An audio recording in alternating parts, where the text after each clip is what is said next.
Lord, come. Take up your holy throne.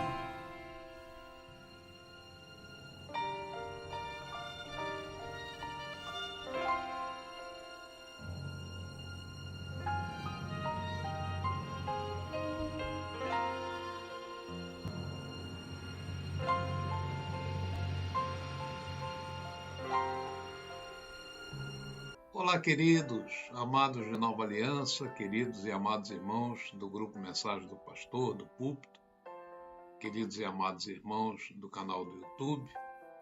Quero desejar a você as maiores e melhores bênçãos dos céus, que Deus esteja ocupando assim um lugar de destaque no teu coração, trazendo a você paz, trazendo a você ânimo, coragem, renovação. Amém, queridos? Amados, hoje eu queria falar um pouquinho sobre um assunto. Uma pessoa me mostrou nesses dias um vídeo de um mágico, fazendo sinais e maravilhas, tipo colocando uma maçã dentro de uma garrafa de vidro de refrigerante, ou tirando uma pomba de uma folha amassada de jornal e por aí vai, Eu não preciso nem dizer que logo me veio à mente, mas de imediato eu disse para a pessoa que o que está escrito na palavra de Deus diz assim, que viriam aqueles com todo o poder, fazendo sinais, prodígios, segundo a eficácia de Satanás, com poder de engano para enganar, se possível, os eleitos de Deus. Nós vemos isso em 2 Tessalonicenses 9 e em outras partes da Bíblia. Então, amados, a verdade é que quando a Bíblia diz que a iniquidade se multiplicaria, eu entendo também que se multiplicaria a eficácia do engano. Hoje a gente vê artifícios, coisas tremendas acontecendo. Nós não podemos, na verdade, nós não podemos misturar o que é milagre e o que é mágica enganosa. E quando eu digo enganosa, não é que o fato seja de fato enganoso, uma ilusão. Não, acontece mesmo, coisas sobrenaturais, diabólicas, manipuladas, claro, por Satanás.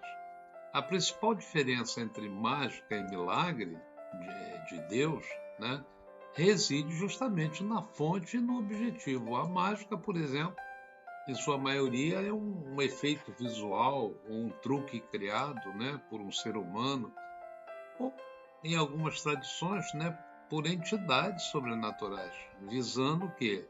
Entreter, enganar, persuadir, Mas acontece coisas sobrenaturais diabólicas. Eu conheci, por exemplo, uma missionária que trabalhou na África, no campo missionário da África, e ela disse para mim, olha, lá as tribos que eu visitei, algumas tribos, as pessoas levitavam mesmo, com suas magias, os gurus lá, os curandeiros, faziam que as pessoas levitassem. Então existe a mágica real, a mágica que não é enganação, assim, não é truque, mas é verdadeira.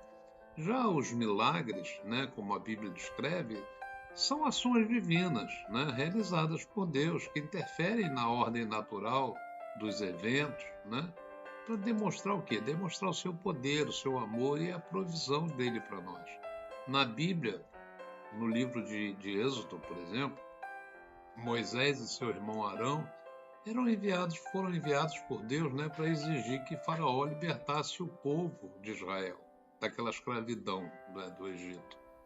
E teve um momento em que os magos de Faraó, por sua vez, tentaram imitar e refutar as pragas enviadas ao Egito por Deus para convencer Faraó, e eles faziam isso com seus poderes mágicos, mas sempre falhavam, ou as pragas superavam as suas tentativas. E naquele momento, os magos do Faraó, eles imitaram até alguns milagres demonstrados por Moisés, por exemplo, o cajado transformado em serpente. Eles usavam a habilidade de fazer magias com cobras, com serpentes, era algo que eles aparentemente se orgulhavam, o poder de controlar, de guiar os movimentos daqueles répteis venenosos era uma das habilidades que eles mais se orgulhavam, né? Olha, queridos, nosso Deus é poderoso, poderoso em maravilhas, né? Como Criador e sustentador de todas as coisas que existem, Deus tem o poder de suspender ou de mudar leis naturais, né? Para cumprir os seus propósitos. Ele pode todas as coisas, né? Os milagres fizeram parte dos ministérios de Moisés, de Elias, de Eliseu e outros profetas, e claro, de Jesus, né? Dos apóstolos, e seus milagres serviram principalmente para confirmar que suas mensagens vinham de Deus, né? Hoje, muitas pessoas ainda buscam experimentar milagres, né? E algumas até fazem de tudo para ter essa experiência. Olha, eu entendo, né? Até que não haja nada de errado com esse desejo, né? Então, a pergunta é como é que nós devemos pensar sobre milagres, né? Como é que isso vem ao nosso entendimento hoje, né? Primeiro, nós devemos perceber que o grande volume e a proximidade dos milagres na Bíblia tiveram propósitos significativos de Deus para cada época. Mas este ponto, né, este aspecto, não significa que os milagres tenham cessado de existir. Eles ainda acontecem hoje em dia em igrejas, né? Cegos passam a ver, coxos andam, surdos ouvem. Acontece, eu creio em milagres. Na verdade, não há nada impróprio em buscar milagres, como eu afirmei, mas deve ser sempre para os propósitos dados por Deus, né? E nós devemos confirmar primeiro, né? Testar os espíritos, saber em que bases eles estão acontecendo e se eles glorificam o nome de Deus, né?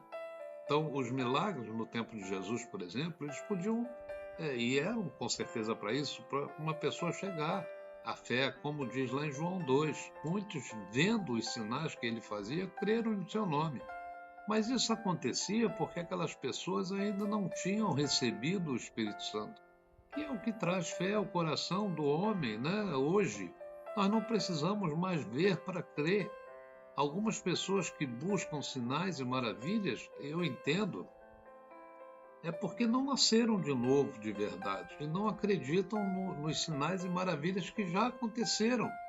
E o maior deles, né, a ressurreição de Cristo no Novo Testamento, né, é o maior milagre. E no Antigo Testamento, as maravilhas, por exemplo, de Deus através de Moisés, através dos profetas, aqueles milagres, né, por exemplo, como a divisão do Mar Vermelho, a multiplicação do azeite da viúva, o machado que flutuou, né, Eliseu tocou e fez flutuar o machado, a cura do leproso de Naamã e outros. Evidências, né, da presença, da ação de Deus naquela história. Mas a magia, em contrapartida, né, é uma prática que se baseia em forças sobrenaturais das trevas, ou até mesmo mágicas enganosas, manipulação humana, né, muitas vezes com fins pessoais, e não é vista como uma manifestação divina. Então, os milagres dos profetas eram sempre voltados para o bem-estar do povo e para a manifestação do poder de Deus, para a glória de Deus. Enquanto que a magia, meu irmão, ela pode ser usada para fins egoístas, maléficos, visam proveitos de fama ou financeiros, né? Os profetas, por exemplo, foram instrumentos nas mãos de Deus, como eu falei, dependendo dele, de Deus exclusivamente, da sua vontade para realizar os milagres. Enquanto que os mágicos de hoje acreditam que têm até autonomia de fazerem coisas sobrenaturais, mesmo que não testemunhemos, né, esses eventos milagrosos com constância, como era no tempo de Jesus, no tempo dos profetas e tal. Frequentemente Deus está agindo. Nós cremos nisso. Amém, queridos? Ele está agindo nos processos normais, por exemplo, naturais, que vemos todos os dias, como o anoitecer, o amanhecer, o limite dos mares, a vida e o sustento dela, a provisão. Deus está milagrosamente chamando pessoas, por exemplo, para si mesmo, através do Evangelho, à medida que a sua igreja cresce e se expande. Ele está agindo de maneiras milagrosas, né? Entre pessoas que nós não conhecemos, por exemplo, do outro lado do mundo, né? Tem muitas coisas acontecendo lá. caso tenhamos ou não irmãos, lá o que nos informa, o que nos diga, nós cremos no poder de Deus. Então, irmãos, o privilégio de testemunhar eventos claramente milagrosos e sobrenaturais é algo que nós cristãos podemos ter a certeza de que Deus está operando ativamente, atraindo, né, independente da gente ver ou não, ele vai estar atraindo pessoas para si, trazendo a glória de Jesus e edificando a sua igreja, como está lá em Mateus 16, né? Então, milagres de Deus são dons do Espírito Santo, mas mágicas, né, são maravilhas do diabo. Amém, queridos? Que você possa buscar esse dom de Deus de discernir espírito e não se deixar enganar. Amém? Um beijo no teu coração. Dê um like nessa mensagem, né? Compartilhe ela com alguém. Inscreva-se nesse canal, toca no sininho. Até a próxima, queridos, em nome do Senhor Jesus Cristo.